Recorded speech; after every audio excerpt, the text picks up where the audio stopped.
you're safe. In your home, with your family, even just walking down a familiar street. But the most horrifying stories, the ones that truly get under your skin and refuse to leave, those are the ones that actually happened. Stories that prove the thin layer of normalcy we all live under can be shattered in a heartbeat, revealing a pit of unimaginable terror. These are nightmares that ordinary people, just like you and me, were forced to live through. And the most chilling part, they could happen to anyone. That familiar creak of a floorboard in an empty house, a shadow flickering in the corner of your eye, that unshakable feeling you're being watched. We tell ourselves it's just our imagination, right? The wind, an old house settling. But sometimes the darkness holds something far more real, far more terrifying. Sometimes the nightmares are real. Tonight, we're not talking about fiction. We're looking at 3 documented events, stories so chilling, so unsettling, they defy easy explanation and are almost too terrifying to believe. These aren't tales spun from fantasy. These are echoes of true fear, events that clawed their way into our world. Prepare yourself. Our first story takes us to North London, a bustling modern city where life usually sticks to a predictable routine. It was August 2016. Kennedy Ife was a 26-year-old man, young, with his whole life ahead of him. Then, it started with something simple. Something most of us would probably ignore, a sore throat. But this wasn't any ordinary sickness. What began as a physical problem quickly spiraled into something his family could only understand through their deepest, darkest fears. Kennedy, his family said, began to change. Not just his mood, but who he was at his core. He became aggressive, his behavior erratic and terrifyingly unpredictable. He wasn't just lashing out.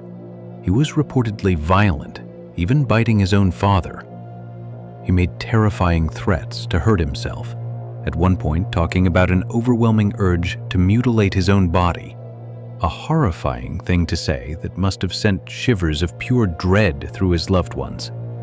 He spoke of a snake, a serpent writhing inside him, a classic and chilling image of possession. Faced with this sudden and violent transformation, Kennedy's family, who were deeply religious and connected with a ministry in southeast London, came to a terrifying conclusion.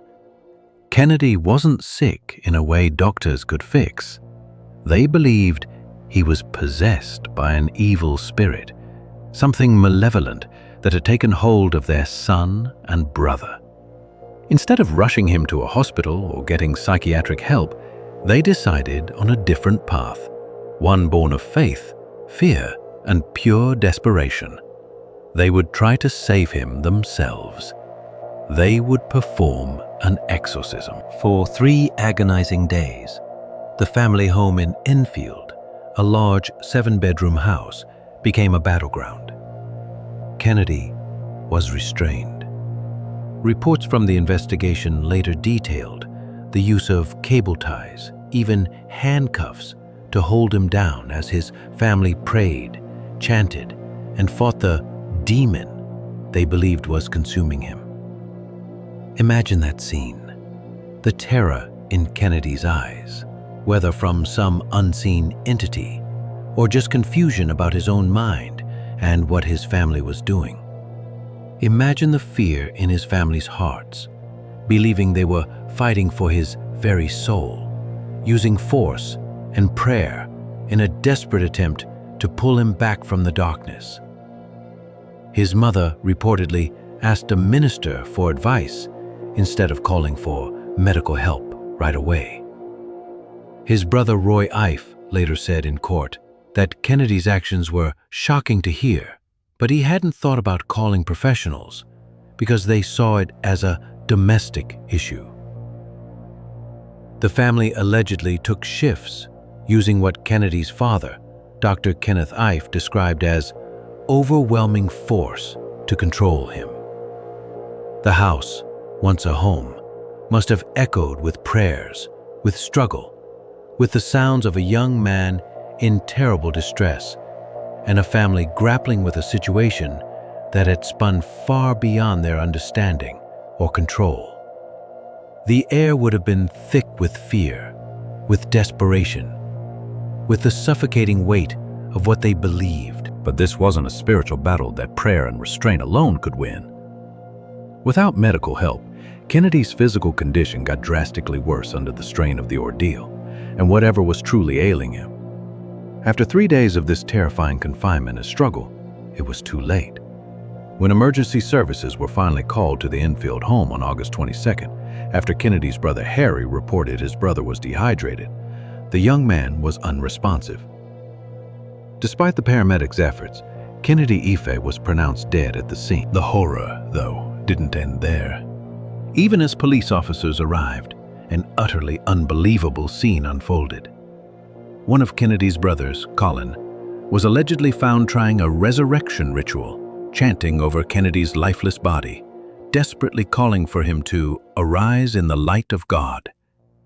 It was a final, heartbreaking testament to the family's unshakable belief in the supernatural nature of the tragedy they were facing. In the aftermath, the legal system stepped in. Kennedy's parents and 5 brothers faced trial, accused of manslaughter, false imprisonment, and causing or allowing the death of a vulnerable adult. The prosecution painted a picture of a young man treated like an animal or a detainee, restrained for 67 hours. The defense argued that the family acted out of a mistaken belief, driven by fear and their religious convictions, trying to cure him, not harm him. A search of the home reportedly found a note on Josephine Ife's bed about the bewitching of offspring. A post-mortem examination revealed more than 60 injuries on Kennedy's body, many consistent with forceful restraint. In March 2019, all 7 family members were cleared of all charges. But the questions linger, heavy and disturbing. Was Kennedy Ife gripped by a profound, unrecognized mental illness that showed itself as violent psychosis? Or did his family, in their desperate attempt to fight what they saw as a demonic entity, unknowingly contribute to his tragic end? The chilling reality is that a young man died in horrifying circumstances, in a modern city, surrounded by a family who believed they were fighting for his soul. The case leaves a deep scar, a terrifying reminder of how belief, fear, and the unexplained can come together to create an unimaginable nightmare. It forces us to confront the terrifying shadows that can lurk even within the closest family bonds. What would you have done in their shoes, faced with a loved one's sudden, violent change that defied all rational explanation? Would you have called for help sooner? Risked outsiders stepping in? Or would the instinct to protect and save them yourself through your own beliefs have taken over?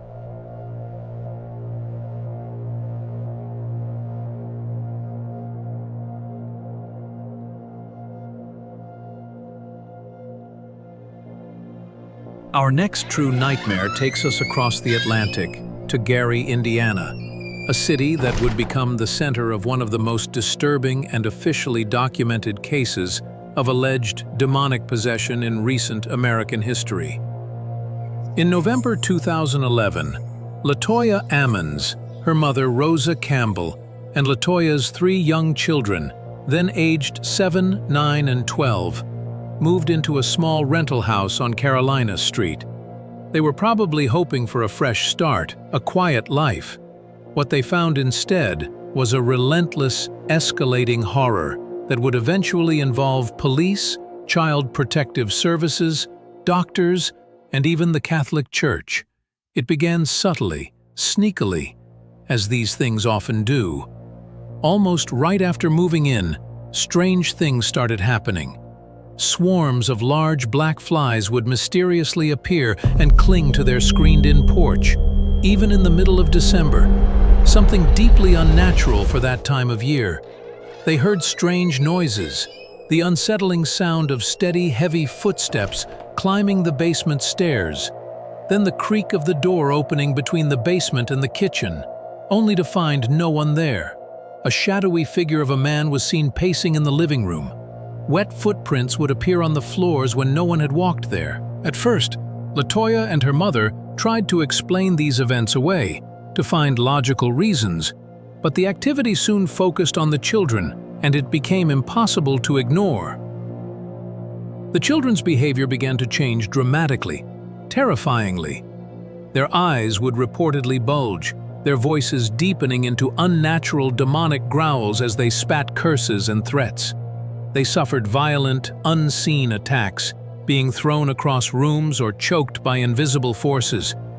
One of the most widely reported and confirmed events involved Latoya's 9-year-old son. During a visit with a child psychologist and a family case manager, Valerie Washington, the boy supposedly began to speak in a demonic voice.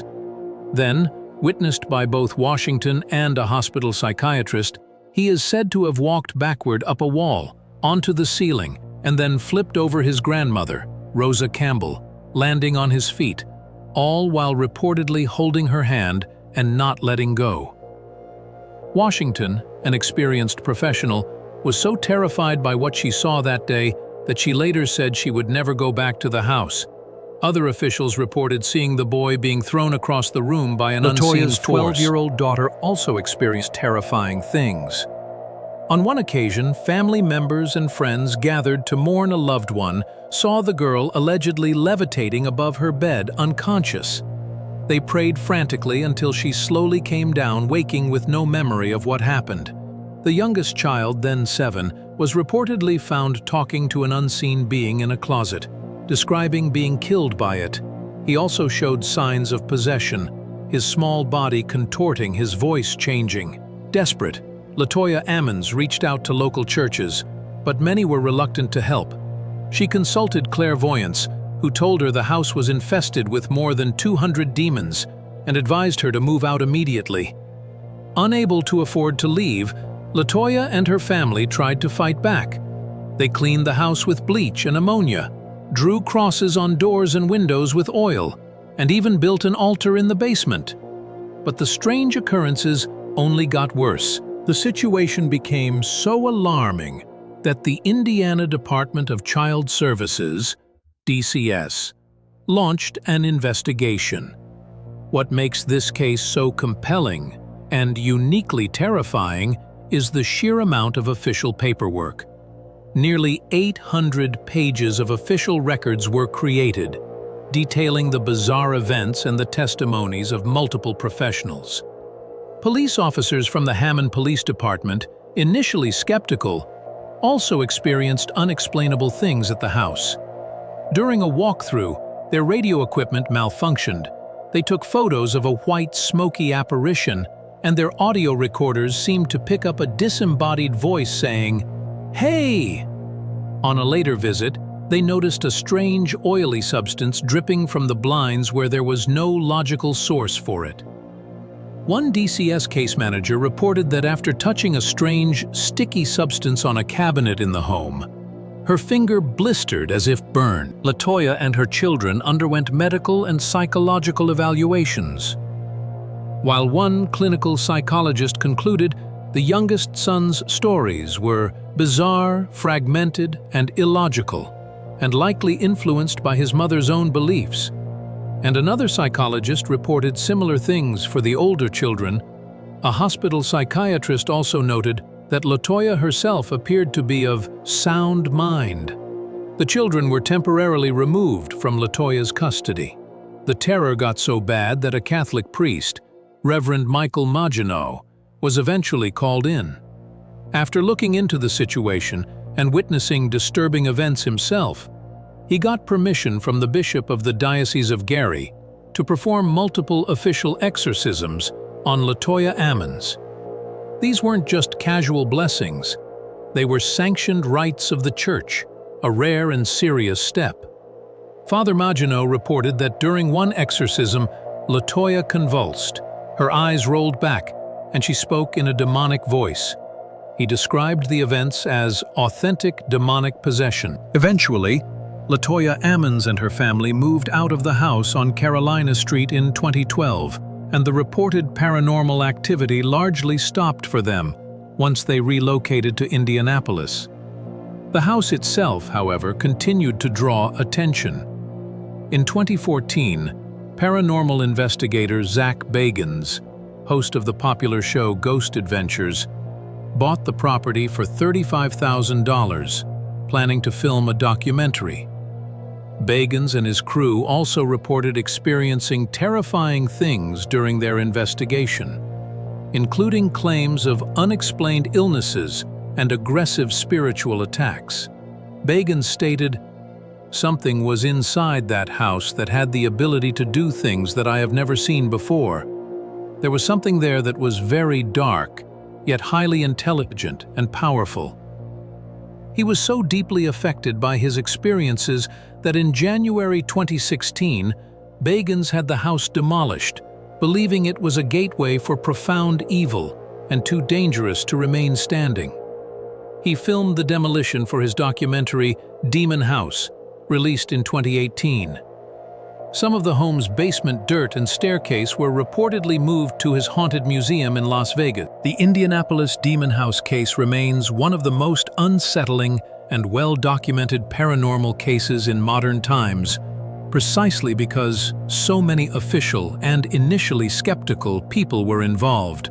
Police officers, DCS case managers, medical professionals, and a Catholic priest all encountered things they just couldn't explain in normal ways. Do you believe in the supernatural, in demons and possession? Or is there another, perhaps more complex psychological or environmental reason for the terrifying events that happened in that ordinary-looking house in Gary, Indiana? Our final nightmare brings us closer to home, maybe uncomfortably so. It's a story that happens not in a remote, crumbling mansion, but in a modern apartment building. The kind of place where hundreds of lives run side by side, separated by just a few inches of drywall, each tenant wrapped up in their own world. It's a tale about the sneaky creep of the unnoticed and the horrifying discovery that can shatter the illusion of anonymous yet safe group living. It began, as many unsettling things do, with a smell. A faint, unusual odor started to spread through one of the hallways. At first, residents probably dismissed it. Maybe someone had cooked something strong or left their garbage out too long. The everyday explanations we tell ourselves to keep unease away. Maintenance staff were likely called, checking for the usual suspects. A blocked drain, a problem with the ventilation, a forgotten spill. They would have sprayed air fresheners, masking the scent for a bit, only for it to return, growing a little stronger, a little more insistent each day. Days turned into a week, and the smell was no longer something you could ignore. It became a pervasive, foul presence in the hallway, clinging to the air, seeping under doorways. Residents would hurry past the affected area, maybe covering their noses, exchanging worried glances. The initial annoyance would have shifted to concern, then to a growing, sickening dread. The smell of decay is primal, unmistakable. It triggers a deep, instinctual alarm in us. They knew, with a certainty that settled like ice in their stomachs, that something was terribly wrong. Source was eventually traced to one specific apartment. After repeated unanswered calls and knocks, the decision was made to go in. When the door was finally opened, the full horror was unleashed. The source of the unbearable stench was revealed. A tenant lay dead in the bathtub. They had been there for over a week, decomposing in the stagnant water. Imagine the scene that greeted those who first entered. The sight, the overwhelming odor, the sudden, brutal confirmation of their worst fears. Police and crime scene investigators arrived, their faces grim, putting on respirators to protect themselves from the biohazard. The building, a place of homes and supposed safety, had to be evacuated, at least in the immediate area. The normalcy of daily life for the residents was violently disrupted, replaced by the chilling reality of death, undiscovered, so close by. As authorities investigated, the story of the deceased began to surface, painting a picture of profound loneliness. The tenant was a veteran, living utterly alone. The apartment was sparsely furnished, almost barren, hinting at an isolated life. Perhaps the most heart-wrenching detail was a handwritten note found on the refrigerator. It read simply, "In case of emergency, call the VA." A stark, poignant plea from a life lived on the fringes, a life that had slipped away without anyone noticing until the physical evidence of their passing became impossible to ignore. The neighbors were left shaken, horrified. How could someone die and remain undiscovered for so long, in a building bustling with people? The anonymity of apartment living, often a comfort, now felt like a cruel accusation. There would have been feelings of guilt. Should they have checked sooner, reached out, noticed the silence from that particular door? The unsettling truth is that in the transient, often disconnected world of modern city living, it's all too possible for someone to simply vanish from the social radar. But the story didn't quite end with the removal of the body and the cleaning of the apartment. Some residents reported a lingering unease that went beyond the psychological shock of the discovery. Odd noises were heard, a persistent feeling that the apartment was not truly empty, that some echo of that lonely passing remained. Whether this was just rattled nerves and heightened awareness, or something harder to dismiss, it added another layer of chill to an already deeply disturbing event. The hallway, once just a passage, became a place filled with a somber history, a constant reminder of how fragile life is and the silent suffering that can happen just beyond our own front doors. This nightmare wasn't about a monster or a demon. It was about the quiet horror of being forgotten and the unsettling realization that we can share space so closely with others, yet know so little about their lives or their deaths. 3 stories, 3 glimpses into the abyss where the ordinary shatters and true nightmares are born. From a family's desperate battle against what they saw as evil, to a house allegedly swarmed by hundreds of demons, to the quiet horror of a life ending unnoticed in a bustling city. These events remind us that the line between our safe reality and unimaginable fear can be terrifyingly thin.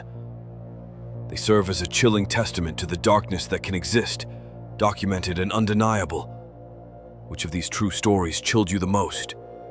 Was it the agony of the Ife family, the documented terror of the Ammons household, or the solitary tragedy in that apartment hallway?